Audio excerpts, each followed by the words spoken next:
بسم اللہ الرحمن الرحیم۔ اگر ایک شخص تشہد میں بیٹھا اور التحیات کی جگہ اس نے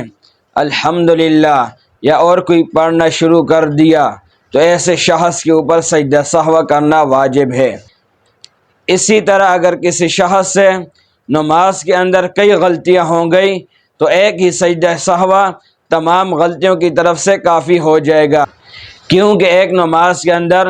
2 دفعہ سجدہ سہو آپ نہیں کر سکتے، تو نماز کے اندر جتنی بھی غلطیاں ہو جائیں ایک سجدہ سہو تمام غلطیوں کی طرف سے کافی ہو جائے گا۔ اسی طرح اگر امام آہستہ آواز والی نماز کے اندر اونچی آواز سے قرات کر دے یا اونچی آواز والی قرات کے اندر آہستہ آواز سے قرات کر دے تو ایسے امام کے اوپر بھی سجدہ سہو کرنا واجب ہو جاتا ہے۔ اسی طرح اگر کسی شخص نے سجدہ سہو کر لیا اس کے بعد دوبارہ اس نے غلطی کر دی جس سے سجدہ سہو کرنا واجب ہو جاتا ہے تو پہلا سجدہ سہو اس کے لیے کافی ہو جائے گا، دوبارہ سجدہ سہو نہیں کرے گا۔